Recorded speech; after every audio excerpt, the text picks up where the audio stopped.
ജീവമൊഴി കാൽവരിനാഥന്റെ സ്നേഹമൊഴി തിരുനിറത്താൽ ജീവനേകും യേശുനാഥന്റെ ജീവമൊഴി ജീവധാര ജീവധാര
സൗഖ്യമാ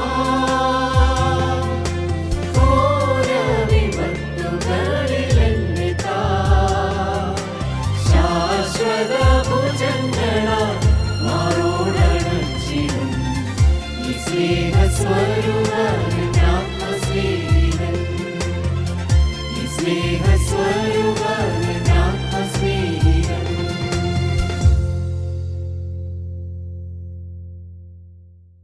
യേശുക്രിസ്തുവിൻ്റെ അതിപരിശുദ്ധമായ നാമം വാഴ്ത്തപ്പെടുമാറാകട്ടെ. ഒരിക്കൽ കൂടി കർത്താവിൻ്റെ വചനവുമായി നിങ്ങളുടെ മുമ്പിൽ നിൽപ്പാൻ തക്കവണ്ണം കർത്താവായ യേശുക്രിസ്തു എനിക്ക് തന്ന സാഹചര്യത്തെ ഓർത്ത് ഞാൻ കർത്താവിനെ സ്തുതിക്കുന്നു, സ്തോത്രം ചെയ്യുന്നു.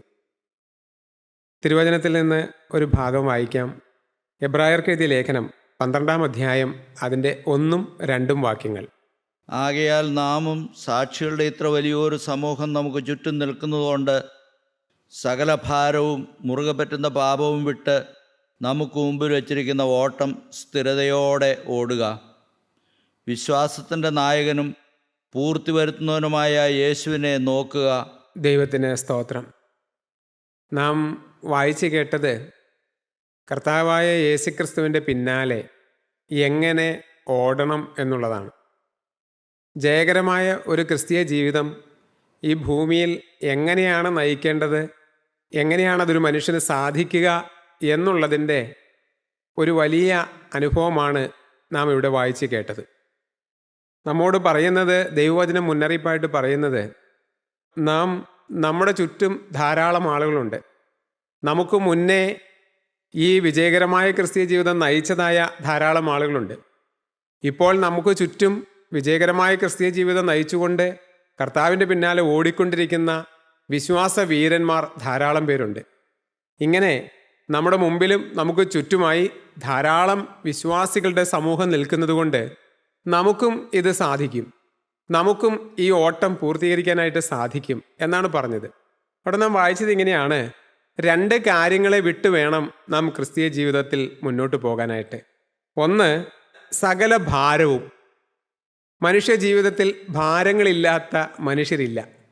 ഒരു വ്യക്തിയുടെ ജീവിതത്തിൽ, ഒരമ്മയാണെങ്കിൽ ആ അമ്മയുടെ ജീവിതത്തിൽ, ഒരപ്പനാണെങ്കിൽ ആ അപ്പൻ്റെ ജീവിതത്തിൽ, ഒരു മകനോ മകളോ ആകട്ടെ അവരുടെ ജീവിതത്തിൽ, ഒരു ഭാര്യയാകട്ടെ ഭർത്താവാകട്ടെ അവരുടെ ജീവിതത്തിൽ, അല്ല ഔദ്യോഗികമായ ഒരു തലത്തിലിരിക്കുന്ന വ്യക്തിയാകട്ടെ അവരുടെ ജീവിതത്തിൽ, അവരവരായിരിക്കുന്ന എല്ലാ മേഖലയിലും ഓരോ ദിവസവും പലതരത്തിലുള്ളതായ ഭാരവിഷയങ്ങൾ കടന്നു വരും. കർത്താവിൻ്റെ വചനം പറയുന്നത്, ഈ ഭാരങ്ങളൊന്നും നമ്മുടെ ഹൃദയത്തിലേക്ക് കടക്കരുത്. ഈ ഭാരങ്ങളെല്ലാം നമ്മൾ വിട്ടു വേണം ഓടാൻ. പാപത്തെ വിട്ട് ഓടുക എന്ന് പറയുന്നതിന് മുമ്പേ പറയുന്നത് ഭാരങ്ങളെ വിട്ട് ഓടുക എന്നുള്ളതാണ്. കാരണം എനിക്ക് മനസ്സിലായ ഒരു കാര്യം, പലരുടെയും ഹൃദയത്തിൽ വരുന്നതായ പല ഭാരചിന്തകളും പല ആകുല ചിന്തകളും ആത്മീയ ജീവിതത്തിൽ നിന്ന് അവരെ പുറകോട്ട് വലിക്കുകയാണ്. പലരുടെയും പാപമല്ല, അധിക സമയത്തും പല പാപങ്ങളുമല്ല അവർക്ക് ഈ ആത്മീയ ജീവിതത്തിൽ മുന്നോട്ട് പോകാൻ തടസ്സം. പലതരത്തിലുള്ള ചിന്താഭാരങ്ങൾ, അതൊരു പക്ഷേ വ്യക്തി ജീവിതത്തിൽ വരുന്ന പ്രശ്നങ്ങളാകാം, അതല്ലെങ്കിൽ അവർ ചേർന്ന് നിൽക്കുന്ന സഭയോ അല്ലെങ്കിൽ കൂട്ടായ്മയുമായി ബന്ധപ്പെട്ട ആത്മീയ പ്രസ്ഥാനങ്ങളുമായി ബന്ധപ്പെട്ട് അവരുടെ ഉള്ളിൽ വരുന്നതായ ചിന്താകുലങ്ങളാകാം. ഇങ്ങനെയുള്ളതായ ചിന്താകുലങ്ങളെല്ലാം വിട്ട് നിങ്ങൾ ഒരാളെ മാത്രം നോക്കിക്കൊണ്ട് ഓടുക എന്നാണ് കർത്താവിൻ്റെ വചനം പറയുന്നത്. ഒന്ന്, ഭാരങ്ങളെ വിടുക. ദൈവമക്കളെ, നമ്മുടെ ജീവിതത്തിൽ ഏതെല്ലാം തരത്തിലുള്ള ഭാരങ്ങൾ കടന്നു വരുന്നുണ്ട്. ദൈനംദിന ജീവിതത്തിൽ നമ്മൾ അഭിമുഖീകരിക്കുന്ന പ്രശ്നങ്ങളുമായി ബന്ധപ്പെട്ട് പല ഭാരങ്ങളും കടന്നു വരുന്നുണ്ട്. പലരുടെയും ജീവിതത്തിൽ, എല്ലാവരുടെയും ജീവിതത്തിൽ വരും. എൻ്റെ ജീവിതത്തിലും എനിക്ക് വരാറുണ്ട്. പക്ഷേ ഒന്ന് ഞാൻ പഠിച്ചു, ഒരു കാര്യം ഞാൻ മനസ്സിലാക്കി, ഏത് കാര്യം വന്നാലും അതിൽ ഞാൻ ഭാരമെടുത്തതുകൊണ്ട് ഒരു പരിഹാരവും വരാറില്ല.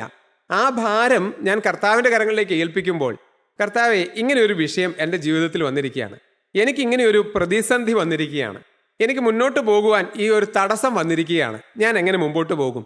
കർത്താവെ, അതുകൊണ്ട് ഈ വിഷയം ഞാൻ നിൻ്റെ കരങ്ങളിലേക്ക് സമർപ്പിക്കുന്നു.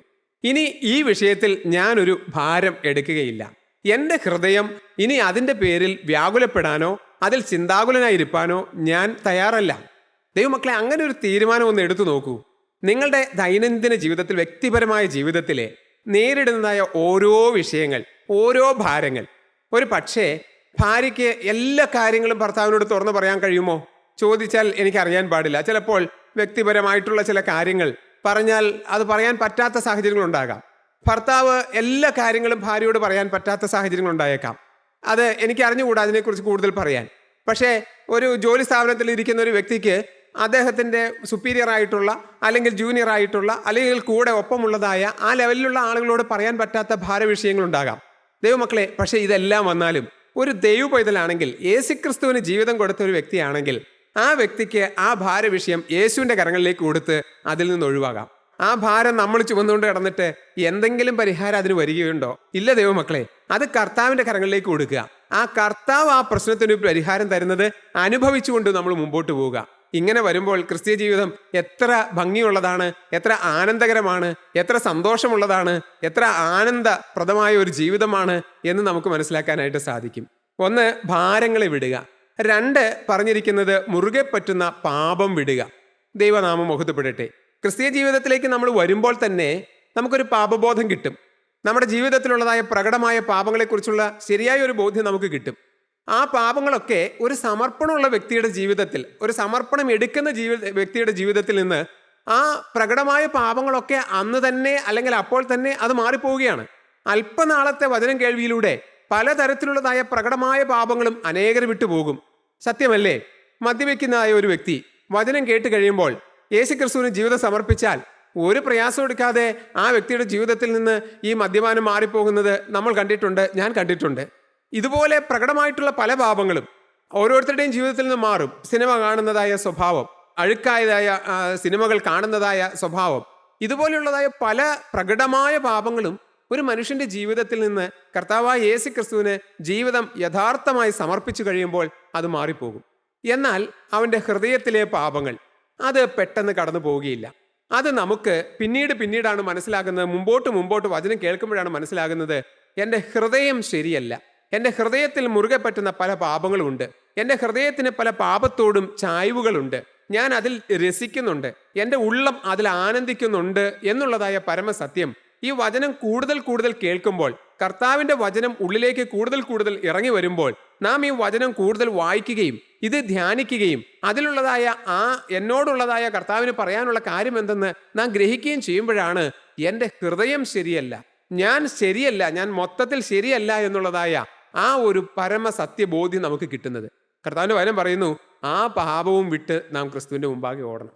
ഇത് നമ്മളെ കൊണ്ട് സാധിക്കുന്ന കാര്യമാണോ? നമ്മുടെ ഹൃദയത്തിലെ ചില ചിന്തകൾ അതെങ്ങനെ മാറ്റാനായിട്ട് സാധിക്കും? പക്ഷെ അതിനൊരു പരിഹാരം അവിടെ പറഞ്ഞിട്ടുണ്ട്. അതാണ് അതിൻ്റെ 2-ാം വാക്യത്തിൻ്റെ ആദ്യ ഭാഗം. വിശ്വാസത്തിൻ്റെ നായകനും പൂർത്തി വരുത്തുന്നവനുമായ യേശുവിനെ നോക്കുക. ദൈവമക്കളെ, ഈ ഭാരം വിടാനും ഈ പാപം വിടാനും ഏകമാർഗം യേശുവിനെ നോക്കി ഓടുക എന്നുള്ളത് മാത്രമാണ്. യേശുക്രിസ്തുവിനെ മാത്രം നോക്കിയാണ് ഓടുന്നതെങ്കിൽ ഈ പാപത്തിനൊരു പരിഹാരമുണ്ട്. മുറുകെ പറ്റുന്ന പാപത്തിനും പരിഹാരമുണ്ട്.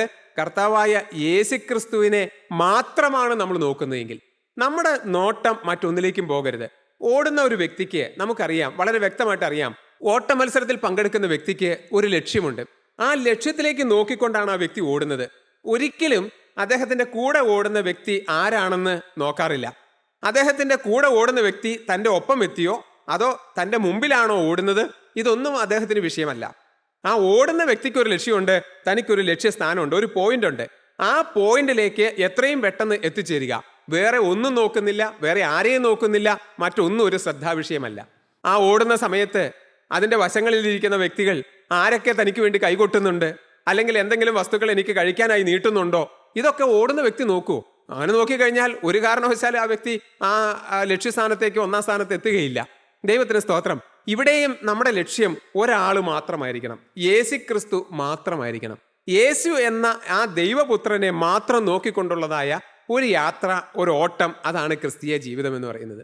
നാം തിരുവചനം പരിശോധിച്ചാൽ ഇതുപോലെ ക്രിസ്തുവിനെ നോക്കി ഓടിയതായ ധാരാളം പേരുടെ ഉദാഹരണങ്ങൾ നമുക്ക് കാണാനായിട്ട് സാധിക്കും. ഞാൻ ഒരാളുടെ കാര്യം മാത്രം ഒന്ന് പറയാനായിട്ട് ആഗ്രഹിക്കുകയാണ്. അത് ലൂക്കോസിന്റെ സുവിശേഷം 19-ാം അധ്യായം അതിൻ്റെ 4-ാമത്തെ വാക്യം. അവിടെ യേശുക്രിസ്തുവിനെ നോക്കി ഓടിയതായ ഒരു വ്യക്തിയെ നമുക്ക് കാണാനായിട്ട് സാധിക്കും. നമുക്കൊന്ന് ആ വാക്യം ഒന്ന് വായിച്ച് കേൾക്കാം. ലൂക്കോസ് 19-ന്റെ 4-ാമത്തെ വാക്യം.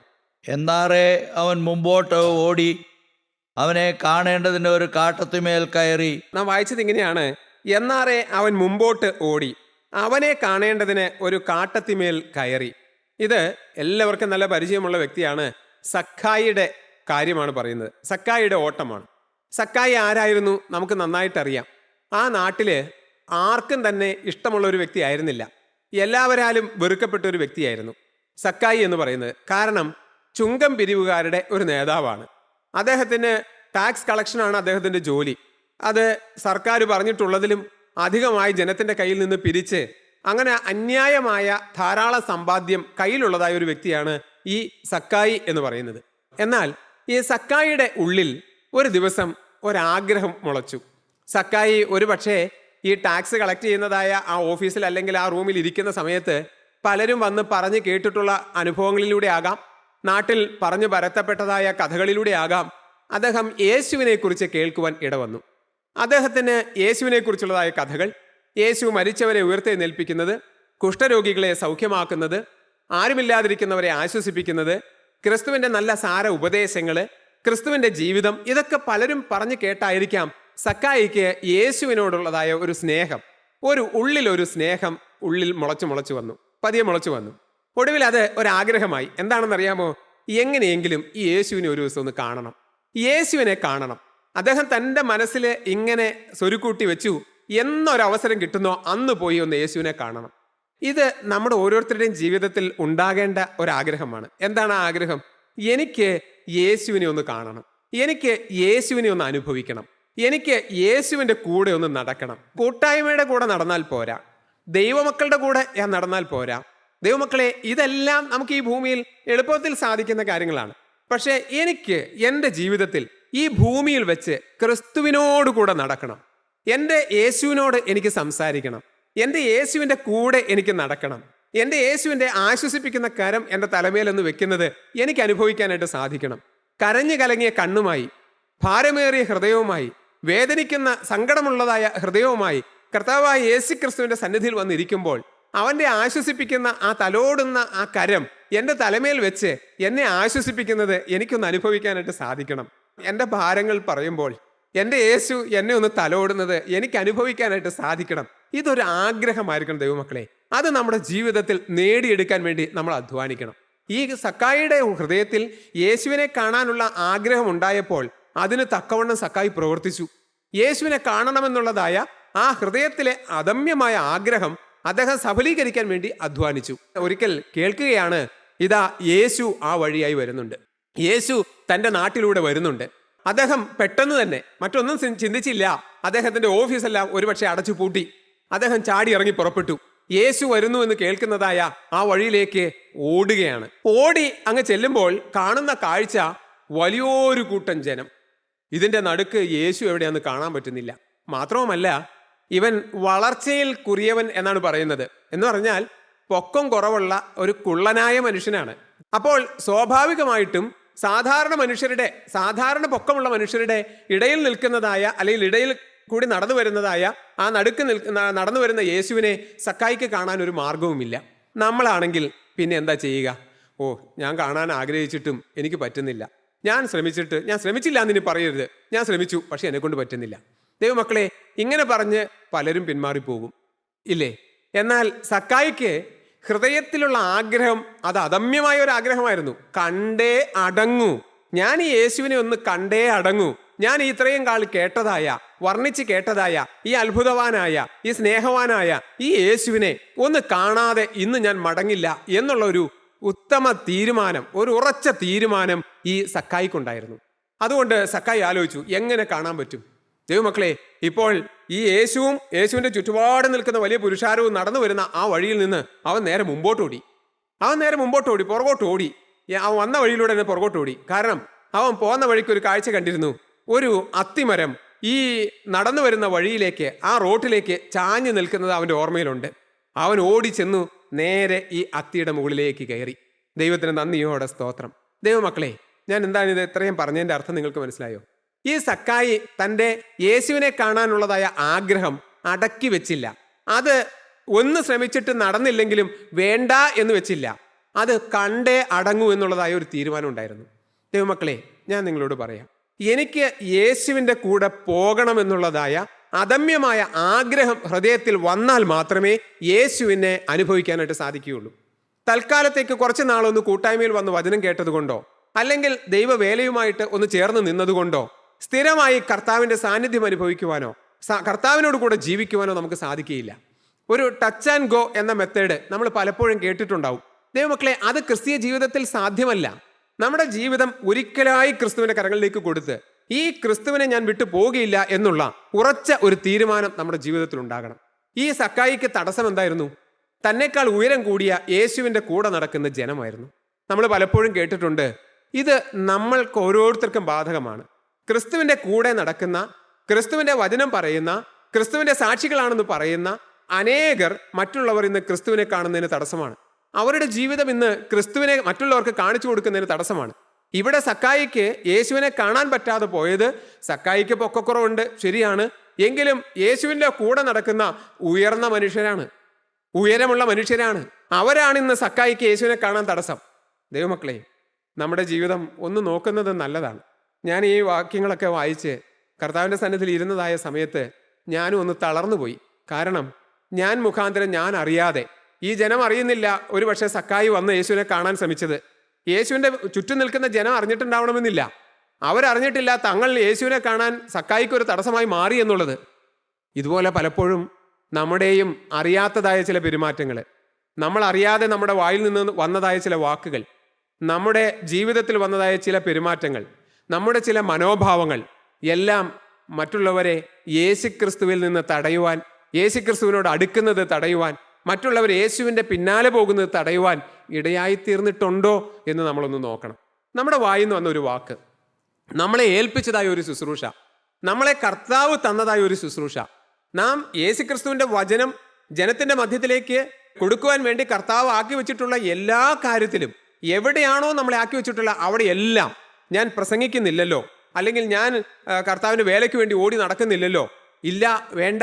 ഒരു യോഗം നടത്തുന്നതിന് വേണ്ടി പാവിരിക്കുന്നവരാകാം, അല്ലെങ്കിൽ നമ്മുടേതായ കൂട്ടായ്മയുടെ പ്രവർത്തനങ്ങൾക്ക് ഏത് നിലയിൽ സഹായിക്കുന്നവരുമാകാം.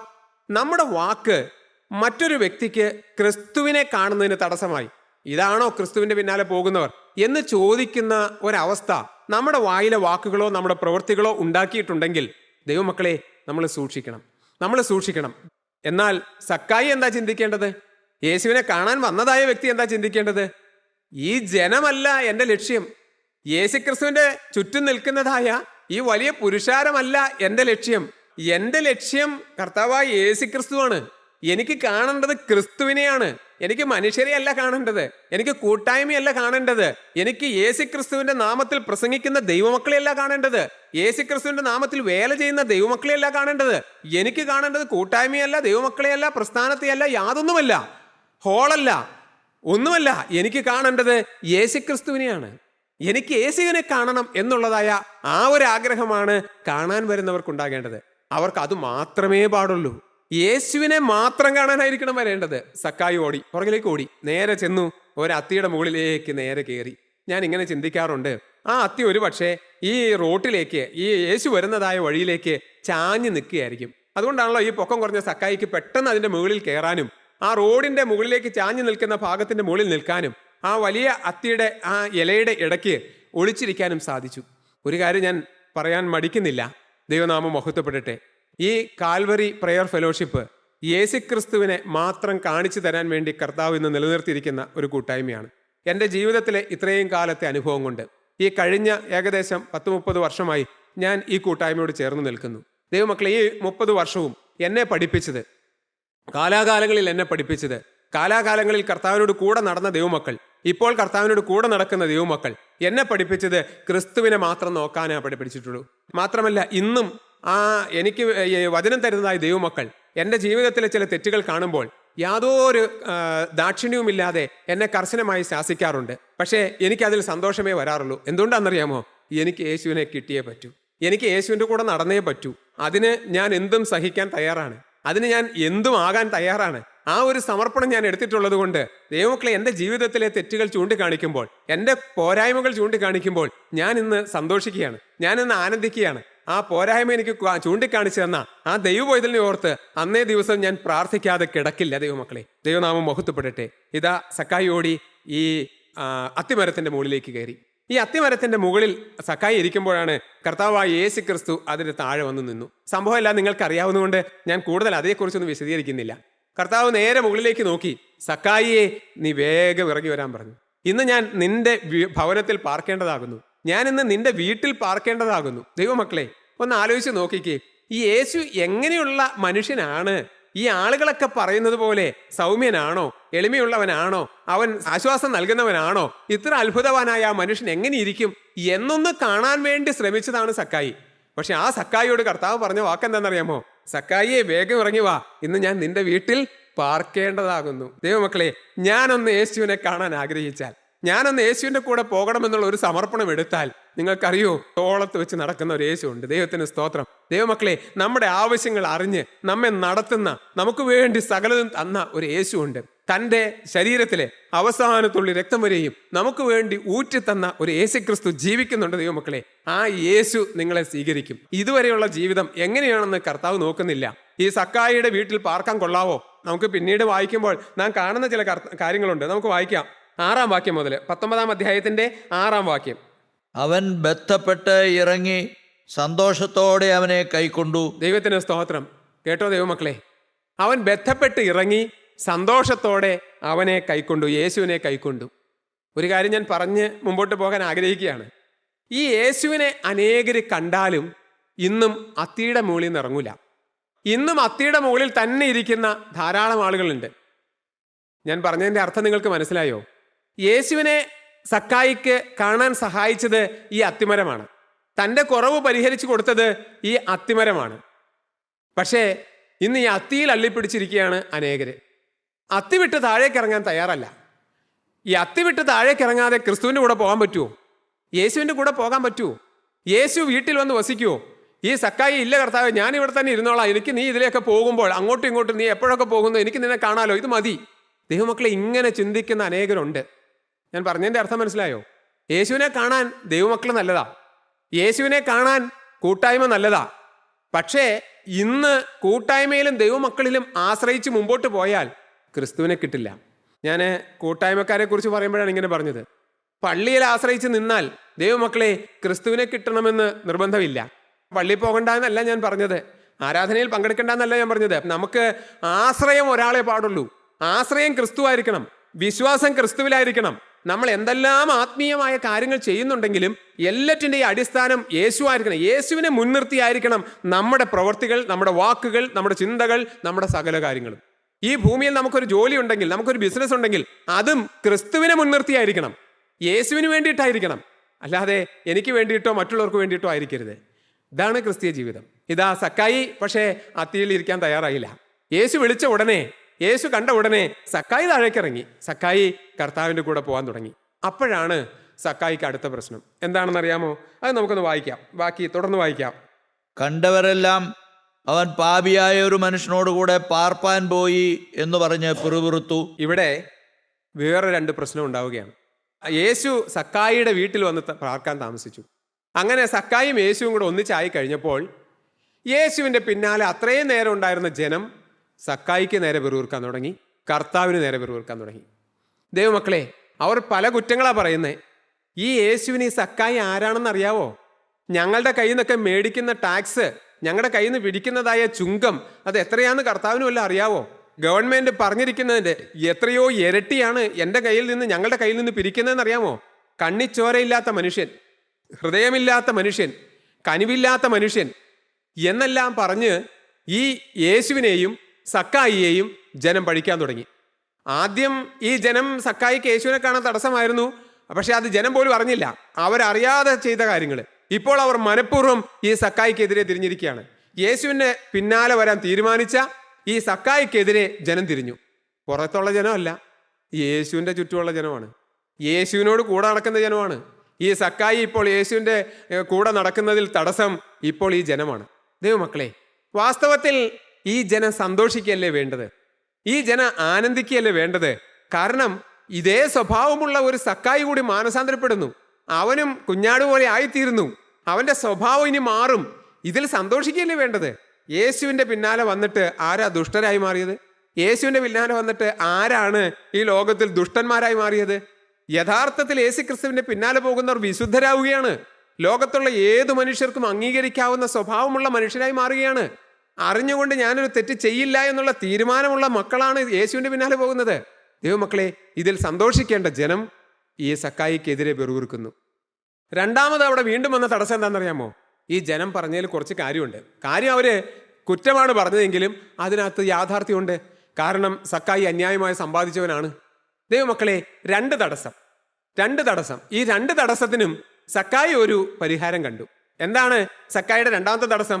താൻ അന്യായമായി സമ്പാദിച്ച തൻ്റെ സമ്പാദ്യം, താൻ മറ്റുള്ളവരെ ഉപദ്രവിച്ച് മേടിച്ചതായ സമ്പാദ്യം, തനിക്ക് അർഹതപ്പെടാത്ത രീതിയിൽ താൻ ഉണ്ടാക്കി വെച്ചതായ പണം, അതാണ് തൻ്റെ പാപം. ഈ രണ്ട് പ്രശ്നത്തിനും സക്കായി ഒരു പരിഹാരം കണ്ടത്. എന്താണ് ആ പരിഹാരം എന്നറിയാമോ? യേശുവിനോട് ഒരു സമർപ്പണം പറഞ്ഞു. കർത്താവേ, ഞാൻ ഇത്രയും നാളും ഇങ്ങനെയായിരുന്നു, ഞാൻ ഇത്രയും നാളും ദുഷ്ടനായിരുന്നു, ഞാൻ അന്യായമായി സമ്പാദിച്ചവനായിരുന്നു. പക്ഷേ ഇന്നു മുതൽ ഞാൻ അങ്ങനെയല്ല. നീ എൻ്റെ വീട്ടിലേക്ക് വരികയല്ലേ, ഞാൻ അതിന് യോഗ്യനല്ല. എനിക്ക് പാപമുണ്ട്, എനിക്ക് തെറ്റുണ്ട്, എൻ്റെ ജീവിതത്തിൽ പാപമുണ്ട്. ഞാൻ ഇന്ന് അത് ഉപേക്ഷിക്കുകയാണ്. അന്യായമായി ഞാൻ സമ്പാദിച്ചതൊക്കെ ഞാൻ മടക്കി കൊടുക്കുന്നു. കർത്താവേ, ഇന്നു മുതൽ ഞാൻ ഇനി അന്യായമായി സമ്പാദിക്കുകയില്ല. ദൈവമക്കളെ, ഇത് കേൾക്കുമ്പോഴെങ്കിലും ആ ജനം സന്തോഷിക്കുകയല്ലേ വേണ്ടത്? ഇത് കേൾക്കുമ്പോഴെങ്കിലും ആ ജനം സന്തോഷിക്കുകയല്ലേ, ആനന്ദിക്കുകയല്ലേ വേണ്ടത്? എന്ത് സംഭവിച്ചു? യേശു ആ സക്കായിയോട് പറഞ്ഞൊരു കാര്യമുണ്ട്. ഇവനും അബ്രഹാമിന്റെ മകനാകിയാൽ ഇന്ന് ഈ വീട്ടിന് രക്ഷ വന്നു. അബ്രഹാമിന്റെ മകൻ എന്ന് പറഞ്ഞാൽ വിശ്വാസികളുടെ കൂട്ടത്തിലേക്ക് അവൻ വന്നു. വിശ്വാസികളുടെ പിതാവാണ് അബ്രഹാം. ഈ സക്കായി വിശ്വാസികളുടെ കൂട്ടത്തിലേക്ക് വന്നു. ക്രിസ്തുവിൽ വിശ്വസിക്കുന്ന ഒരു വ്യക്തിയായി. മനുഷ്യരിലല്ല, യേശുവിൻ്റെ കൂടെ നടക്കുന്നവരിലല്ല, ഏതെങ്കിലും ഒരു പ്രസ്ഥാനത്തിലല്ല, കർത്താവായ യേശു ക്രിസ്തുവിൽ തന്നെ വിശ്വസിക്കുന്ന ഒരു വ്യക്തിയായി മാറി. ദൈവമക്കളെ, നമ്മുടെ ജീവിതത്തിൽ ഇതുപോലൊരു സമർപ്പണം. എൻ്റെ ജീവിതത്തിൽ എന്തെല്ലാം വന്നാലും, എന്തെല്ലാം സംഭവിച്ചാലും, ആരെല്ലാം എന്നെ പരിഹസിച്ചാലും, ആരെല്ലാം എന്നെ കുറ്റം പറഞ്ഞാലും, ഈ കൂട്ടായ്മയിൽ നിന്നാകട്ടെ, പുറത്തു നിന്നുള്ള മനുഷ്യരാകട്ടെ, ദൈവത്തിൻ്റെ പിന്നാലെ പോകുന്നു എന്ന് പറയുന്നവരാകട്ടെ, അല്ലാത്തവരാകട്ടെ, ആരെല്ലാം എന്തെല്ലാം ചെയ്താലും ഞാൻ യേശുവിനെ വിട്ട് മാറുകയില്ല. എൻ്റെ ലക്ഷ്യം യേശുവാണ്. ഈ ഒരു ലക്ഷ്യം നമ്മുടെ ഉള്ളിൽ വന്നിട്ടുണ്ടോ? ദൈവമക്കളെ, എല്ലാറ്റിനേക്കാളും ഉപരി, എല്ലാവരേക്കാളും ഉപരി, എല്ലാ പ്രസ്ഥാനങ്ങളെക്കാളും ഉപരി, കൂട്ടായ്മയേക്കാൾ എല്ലാം ഉപരി യേശുക്രിസ്തുവിനെ കാണുവാൻ, യേശുക്രിസ്തുവിന്റെ പിന്നാലെ പോകുവാൻ ഒരു സമർപ്പണം നമ്മുടെ ജീവിതത്തിലുണ്ടോ? അതില്ലാതെ വരുമ്പോൾ ഈ കൂട്ടായ്മ വിട്ട് അനേകർ പോയി കളയും. അതില്ലാതെ വരുമ്പോൾ ക്രിസ്തുവിന്റെ പിന്നാലെയാണെന്ന് പറഞ്ഞ് വേറെ പലതിലേക്കും ആളുകൾ തിരിയും. ദൈവമക്കളെ, അത് ലക്ഷ്യം ശരിയല്ലാത്തതുകൊണ്ടാണ്. ഈ യേശുവിന്റെ പിന്നാലെ പോകാനുള്ള സമർപ്പണം ശരിയായി എടുക്കാത്തത് കൊണ്ടാണ്. നിങ്ങൾ ദൈവമക്കളെ, നമ്മുടെ ഓരോരുത്തരുടെയും ജീവിതത്തിൽ ആ ഒരു സമർപ്പണത്തിലേക്ക് ഇന്ന് വരുവാൻ സ്വർഗത്തിലെ ദൈവം നമ്മെ സഹായിക്കട്ടെ. നമുക്ക് പ്രാർത്ഥിക്കാം. കാരുണ്യവാനായ ഞങ്ങളുടെ ദൈവമേ, ഞങ്ങളെ സ്നേഹിക്കുന്ന ഞങ്ങളുടെ വാഴ്ത്തപ്പെട്ട കർത്താവേ, ഈ മനോഹരമായ സമയത്തിനായി സ്തോത്രം. കർത്താവേ, സക്കായിയെ പോലെ ഈ ലോകത്തുള്ള മനുഷ്യരെയോ കർത്താവിൻ്റെ പിന്നാലെ വരുന്നവരെയോ ഒരു പ്രസ്ഥാനത്തെയോ ഒന്നും നോക്കാതെ വ്യക്തി ജീവിതത്തിലെ പാപത്തോട് യാത്ര പറഞ്ഞ് കർത്താവായ യേശു ക്രിസ്തുവിൻ്റെ പിന്നാലെ വരുന്ന ആ ഒരു സമർപ്പണം, ആഴമേറിയ സമർപ്പണം ഈ സമയത്ത് അടിയങ്ങൾ ഓരോരുത്തരും എടുക്കുന്നു. കർത്താവെ, തീരുമാനമെടുത്ത ഓരോരുത്തരുടെയും പേര് ജീവന്റെ പുസ്തകത്തിൽ എഴുതണമേ. അവിടുത്തെ രണ്ടാമത്തെ വരവെങ്കിൽ പറന്നു വരുവാൻ ഞങ്ങൾക്ക് എല്ലാവർക്കും ഭാഗ്യം തരണമേ. എല്ലാം അടിയങ്ങൾക്കായി ജീവൻ വെച്ച യേശു ക്രിസ്തുവിൻ്റെ പരിശുദ്ധമായ നാമത്തിൽ തന്നെ ആമീൻ.